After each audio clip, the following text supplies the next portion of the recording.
Aziz do'stlar, Suhda musiqiy dam olish dasturini tomosha qilyapsiz. Qo'shiq namoyish etilgunga qadar men qaysidir bir sovrinni yutib kelganim yo'q, qaysidir musobaqada g'olib bo'lmadim.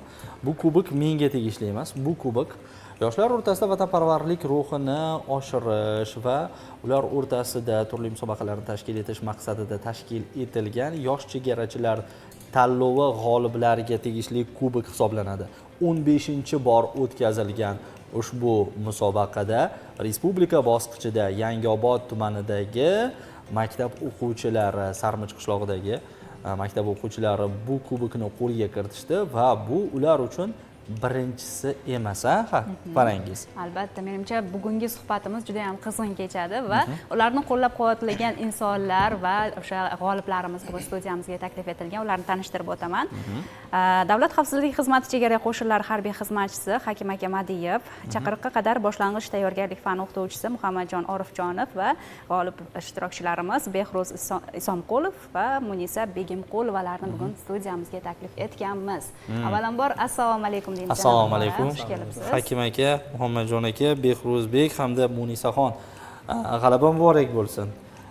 Va yana bitta narsani men alohida ta'kidlab o'tishim kerak. Dasturimiz to'g'ridan-to'g'ri efirda Yangiobod tumanidan erta tongdan taklifimizga yo'q demasdan bir necha olis kilometrlarni, olis masofani bosib o'tib, uyqudan voz kechib vaqtni aynan mana shu erta tongdagi vaqtni bizga Suhda musiqiy dam olish dasturi ijodkorlariga taklifimizga yo'q demasdan rahmat deymiz, xo'p deyishganliklari uchun va albatta bugungi suhbatimiz mazmunli va boshqa bizni tomosha qilayotgan teletomoshabinlarimiz uchun ham manfaatli bo'ladi degan umiddamiz.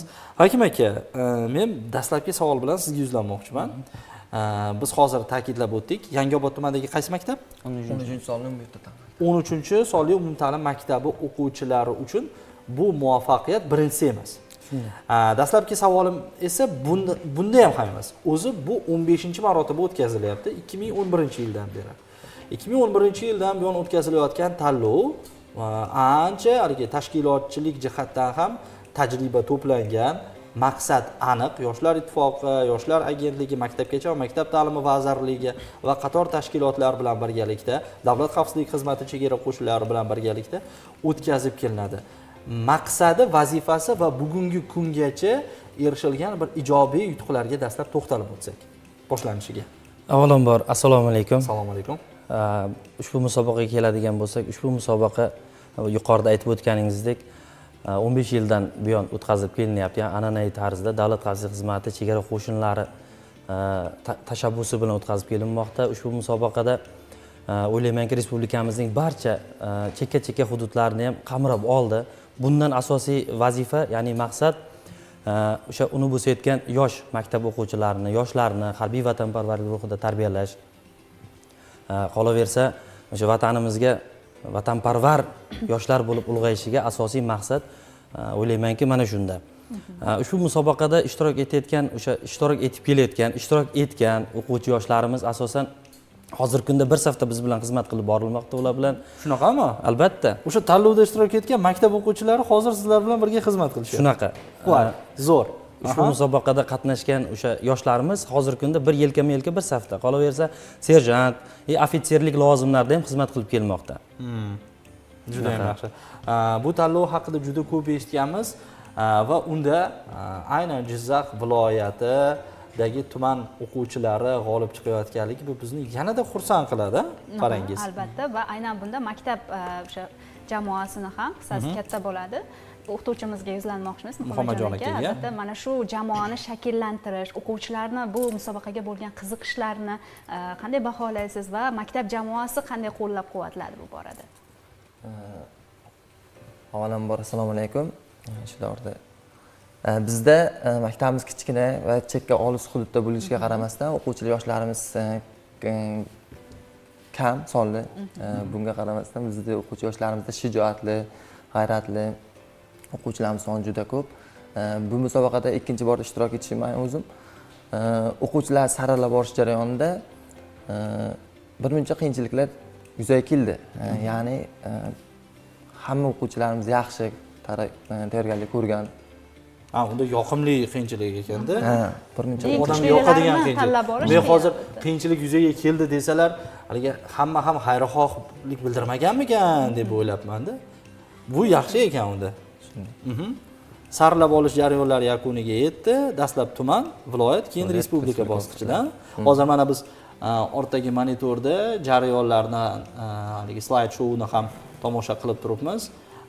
Haligi agar maktab o'quvchilari haligi yuzi demasa harakatlari haqiqiy harbiy xizmatchilarnikidek Hakim aka. Shunaqa.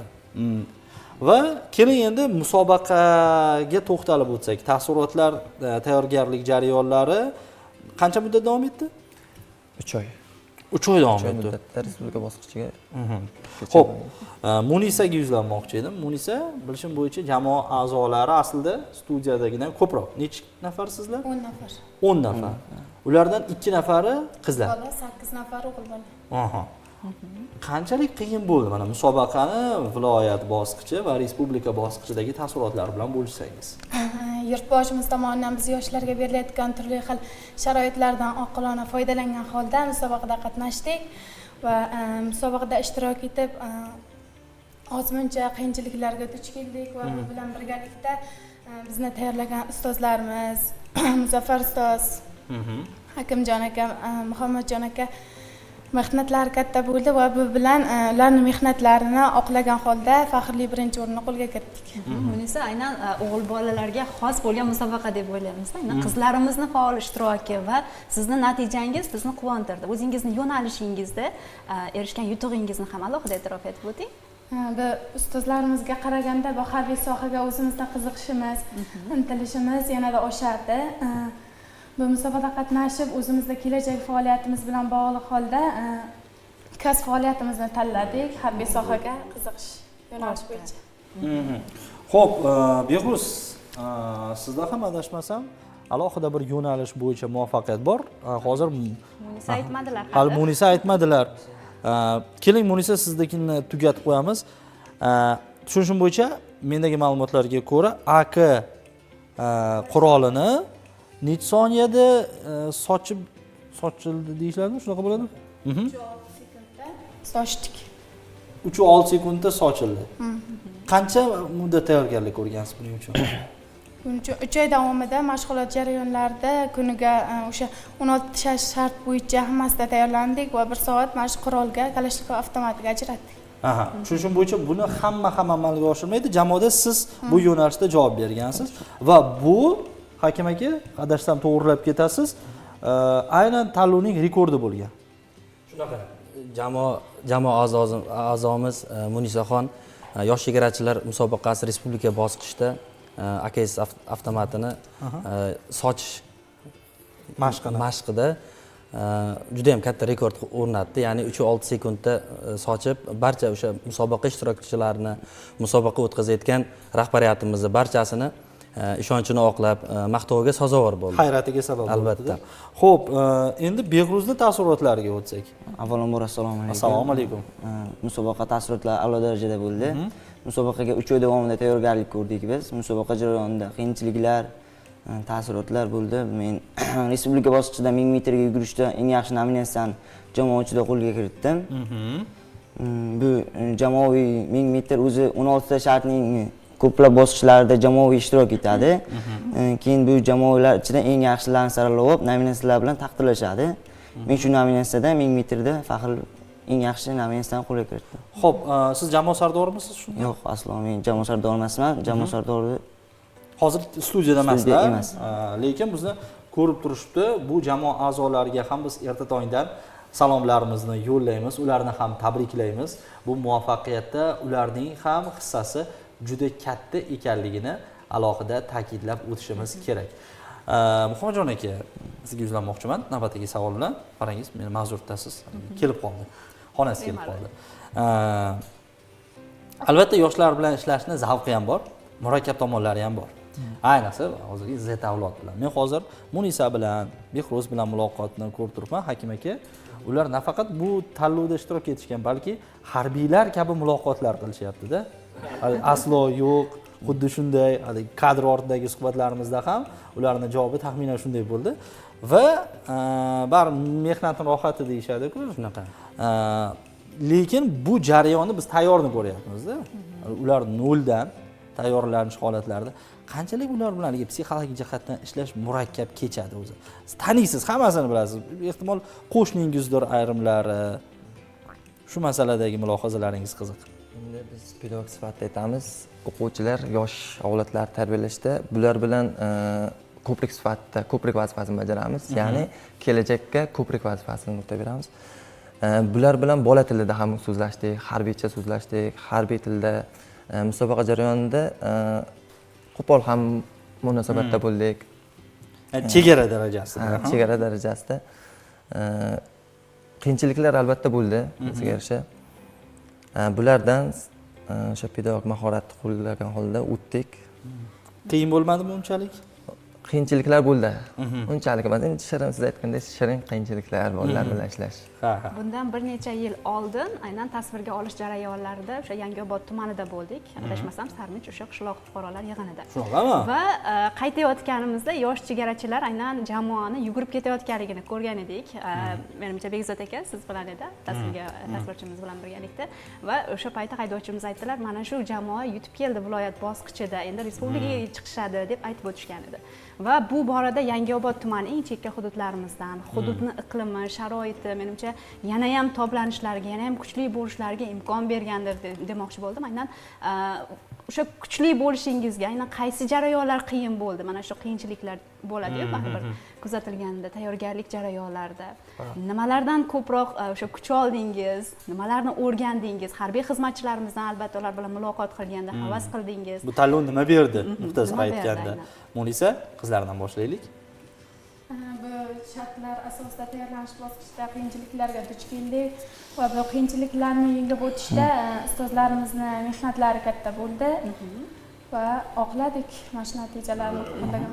Oila a'zolaringiz ham sizni to'g'ri tushunib, yo'naltirib, bemalol ruxsat berishgan. Bizni qo'llab-quvvatlagan ota-onamiz, maktab ma'muriyati, harbiy qism komandirlariga o'z minnatdorchiligimizni bildiramiz. Mehruz, sizning fikrlaringiz qanaqa bu savol bo'yicha? Musobaqada ham ko'plab qiyinchiliklar bo'lmadi. Har kuni 16 ta shart bo'yicha 3 oy davomida tayyorgarlik ko'rdik. Qiyinchiliklarni yengib o'tdik va shu yengib o'tganimiz sabr orqali o'z samarasini ko'rsatdi. Bunda Muhammad Ma'lim, Hakim aka, Muzaffar akalarning hissasi katta. Hissasi katta. Endi hammalarga kattakon rahmat. Oila a'zolarimiz ham bizga qo'llab-quvvatladi. Ruhiy jihatdan sizga nima berdi? Qanchalik haligi harbiy xizmatga, bu hayotga qiziqish ortdi? To'g'ri, harbiy xizmatga qiziqishim ortdi. Asli yo'nalishim boshqa edi. Endi yo'nalishimni harbiy yo'nalishga o'zgartirdim. Yo'nalishim harbiy yo'nalishga o'zgardi bu musobaqadan keyin. Kelajak kasbi aniq demak. Aniq. Juda ham zo'r. Hakim aka, yana sizga yuzlanaman. Boya kirish qismida men ta'kidlab o'tgandim. Sarmich qishlog'idagi 13-umumta'lim maktabi uchun bu birinchisi emas. 2024-yilda ham jamoa yosh chegarachi tanlovida muvaffaqiyat qozongan, birinchi o'rinni qo'lga kiritgan. Qanaqadir siri bormi? Aynan tanlashda bari tayyorgarlik ko'rishda birinchilardan bo'lib tashabbuskorlardan hisoblanasiz. Xomajon aka, men hozir ismlarini 3-bor eshitib, Muzaffar aka o'zlarini shaxsan tanimasam-da, ularning ham hissasi borligi ta'kidlanyapti. Qanaqa siri bor? Nima Yangiobodni Sarmichida papayni Ismalog'idan bormi yoki damlamadan bormi? Nimasi alohida? Nega aynan shu maktab o'quvchilari muvaffaqiyat qozonyapti? Albatta bu joylardagi brigada komandirlari, brigada o'sha rahbariyatiga bog'liq. Negaki o'sha joylardagi chekka hududlardagi maktablarga o'sha harbiy qismdan harbiy xizmatchilar ajratib o'sha ushbu musobaqada tayyorgarlik jarayoniga shuni orqasidan o'sha aytib o'tyapti 3 oy mobaynida. O'zi asli bu sentyabr oyidan musobaqaga o'sha yoshlar ichidan, maktab o'quvchilari ichidan saralab olish boshlanadi va respublika bosqichigacha davom etadi. Dastlab tuman bosqichi bo'ladi, keyingi etap viloyat bosqichi, qolaversa o'sha respublika bosqichi amalga oshiriladi. Bunda Muzaffar aka deb aytib o'tdingiz. Muzaffar aka bizni sherigimiz, ya'ni harbiy xizmatchi. o'sha sabablarga ko'ra xizmatda bo'lganligi uchun hozirgi nimaga Lekin dasturga salomimizni yo'llab kelolmadi. qo'yamiz Albatta. jonli efirda. Sog' bo'lsinlar. Shunaqa o'sha bu maktabni 2024-yil ham ushbu musobaqada ya'ni o'sha birinchi o'rinni qo'lga kiritgan. Qolaversa 2026-yilda ham ushbu musobaqada, ya'ni yosh chegarachilar musobaqasida birinchi o'rinni qo'lga kiritdik. Bunga sabab asosiysi ushbu maktab yoshlarini yosh chegarachilar klubi a'zoligiga qiziqishi albatta. Klub ham bor. Albatta, har bitta o'sha chekka hududlarimizdagi maktablarda, umuman respublikamizning barcha hududlarida ushbu musobaqa keng qamrab olingan hozirgi kunda va juda ham katta musobaqa tarzida qaralmoqda. Shuning orqasidan mana ushbu maktabda 2024 va 2026-yil faxrli birinchi o'rinda olganligi buning jiddiy tayyorgarlik ko'rganligi, qolaversa maktab ma'muriyati, brigada komandiri hamda brigada rahbariyati tomonidan ushbu musobaqa o'tkazilishiga shart-sharoitlar yaratilganligi. Ushbu musobaqa Davlat xavfsizlik xizmati chegara qo'shinlari tomonidan an'anaviy tarzda 15 yildan beri yuqorida ham aytib o'tdik, o'tkazib kelinmoqda. 16 ta shart bo'yicha nizomida 16 ta shart bo'yicha o'sha jamoalar ishtirokini boshlaydi. Har bitta shartga o'zining yondashuvi bilan, qolaversa sidqi dildan yondashib, ushbu musobaqaga tayyorgarlikni o'sha oddiy qaramasdan bor mehnati, kuch safarbar qilib yondashib bo'lsa, o'ylaymanki, boshqa hududlarimizda ham, boshqa chekka hududlarda, boshqa viloyatlarimizda ham ushbu musobaqada birinchi o'rinni olishga o'ylaymanki, turtki bo'ladi. Muhammadjon aka aynan yuqorida aytib o'tildi, respublika bosqichida g'olib bo'lgan jamoa endi bular keyingi yilga ishtirok eta olishmaydi. Lekin aynan o'sha sizning maktabingizda Qalqon jamoasidan so'ng yana shakllanib, tayyorgarlik ko'rayotgan jamoa bormi yoki o'quvchilar yoki tuman bo'yicha? Albatta bor. Biz faqatgina yosh chegarachilar harbiy vatanparvarlik musobaqasi bilan cheklanib qolmaymiz. Boshqa harbiy vatanparvarlik musobaqalar bor, vatanparvar musobaqasi bor. Shu kabi musobaqalardan yana faxrli o'rinlar egallashga harakat qilamiz. Jamoamiz shakllangan, chidamli bazamiz bor. Demak, hozir bu 10 nafar yoshlar haligi muvaffaqiyat qozonishdi, diplom, kubok, medallarni olishdi, sovg'alar bilan taqdirlanishdi, bo'ldi emas. Ular bu jarayonlarda aktiv, ya'ni jismoniy, intellektual jihatdan tayyorgarlik bosqichlarini o'tashyapti. Shunaqami? Behruz, Munisa? Bu jarayonlar haligi bir muvaffaqiyatdan keyin yana shu jarayonlarga qaytish qiyin bo'lmayaptimi? Yo'q. Yana shu yugurish kerak, yana o'sha tayyorgarliklardan o'tish kerak. Mayli Behruzku o'g'il bola, Munisa qizlar uchun qiyin emasmi? Dugonangizning ismi nima edi? Jamoat Shabnam. Ikkalangizga. Qiyin emasmi? Yo'q, qiyin emas. O'z faoliyatimiz bo'yicha o'zimiz qiziqishimiz, sohamizga bog'liq bo'lgani uchun qiyinchilik tug'dirmadi. Balki jismonan, ruhan, aqlan o'zimizni rivojlantirish bo'yicha o'zimizga yaxshi turtki natijalar bo'ldi. U yigitlar qo'llab-quvvatlab turishadimi jamoada? Faqat yigitlar, balki ustozlarimiz, ota-onamiz, maktab ma'muriyati Hammasi ichki muhit joyida bo'lishi muhimda. Mana ikkingizga bitta savolda. Haligi mashg'ulotlarda yoki viloyat bosqichida hammasini a'lo darajada bajarib, respublika darajasi 16 ta bosqichda shart asosida bo'ldi dedingiz. O'xshamay qolish holatlari ham bo'lgandir, haligi asabiylashish yuzaga keldimi? Qanaqa chiqib ketdi jamoa bundan? Jamoa ruhan o'zi xatogarchiliklar ham bo'ladi har bir musobaqada. Lekin jamoamizni ruhan ko'tarib oldik. Birgalikda jamoamiz bilan xato bo'lsa-da keyingi mashqqa o'tishda o'sha mashqni a'lo darajada bajarishga harakat qildik-da. Bu mevasini berdi. Jamoaning birdamligi, ahilligi buni keyingi bosqichga olib chiqishiga turtki beradi. Juda yaxshi. Bu bizni xursand qiladi. Hakim aka, mana hozir muloqot qilib ham buni payqash qiyin emas. Nazarimda teletomoshabinlarimiz ham sezishdi. Bu hozir kubok, medal, qimmatbaho sovg'alardan emas. Yigitlar, qizlar haligi ulg'ayishganligini ham ko'rib turibman-da. Bu tanlov va tanlovga tayyorgarlik doirasidagi eng katta muvaffaqiyat. Bular ehtimol o'zlari hozir payqashmas, lekin ota-onalar, ustozlar, biz ham suhbat bo'lib buni sezib turibmiz. Ulg'ayishgan. nazarimda bu tanlovning muhim muvaffaqiyatlaridan yanada ham hisoblanadi. mas'uliyatlari ortgan va o'sha endi kelajakda qaysi ishga qo'l urishmasin, albatta o'sha tartib intizom bilan, mas'uliyat bilan yondashishadi. Va meni qiziqtirgani bu Qalqon jamoasi aynan bu nomni o'sha paydo bo'lishi, kim qo'ydi bu nomni va bir-biringizni bugungi kunda menimcha Qalqon bo'lib himoya qilyapsiz. Shunday 2024-yil ham maktabimiz Qalqon nomida ishtirok etgan. Biz ham jamoamiz bilan 2026-yil kelishgan holda nomimizni Qalqon sifatida ishtirok etganmiz musobaqada shunday. Demak, bu nom o'sha jamoani nomi bo'lib qolar ekan. 2028-yilga Muhammadjon aka tayyorgarlik allaqachon boshlanganligiga ishonaman va nasib bo'lsa biz yana mana shu maktabni muvaffaqiyat qozonishiga albatta xayrixohmiz. Erta tongdan Hakim aka, Muhammadjon aka, Behruzbek, Munisaxon, uzr. To'g'ri aytdimmi? To'g'ri aytdim. Munisaxon, siz bilan suhbat qurganimizdan juda ham xursandmiz. Muvaffaqiyatingizga haligi bir tomondan sherik bo'lgandek o'zimizni his qilyapmiz. Jamoa a'zolarining boshqa a'zolariga ham biz erta tongdan salomlarimizni yo'llab qo'yamiz. Yana bir bor tabriklaymiz ularni, ularning ota-onalarini va mana shu Sarmich qishlog'idagi 13-umumta'lim maktabi jamoasi, o'qituvchilari, direktori, hammalarni hissalari bor albatta. Ular ham salomat bo'lishsin, sog' bo'lishsin deymiz. Chunki haligi chetdan turib ham qo'llab-quvvatlash va imkoniyat yaratib berish ularning muvaffaqiyatining asosiy kalitlaridan hisoblanadi baribir. Xursandmiz erta tongdan ko'rishganligimizdan, yana bunday muvaffaqiyatlar bardavom bo'lsin deymiz. Va do'stlarimizga, bizning kichik do'stlarimizga salomlar bo'lsa, imkoniyat beramiz. Ota-onangizga, yaqin do'stlaringizga, ustozlaringizga salomlar bo'lsa, marhamat, qizlardan boshlaymiz. Munisaxon. Biz mana shunday darajaga yetkazgan va mana shu paytgacha bizni qo'llab-quvvatlab kelayotgan ota-onamizga o'z minnatdorchiligimizni bildiramiz. Behruz. Ota-onamga, Qalqon jamoasi a'zolariga, bu yerda ishtirok etmagan Muzaffar akaga salom aytaman. Salomat bo'ling.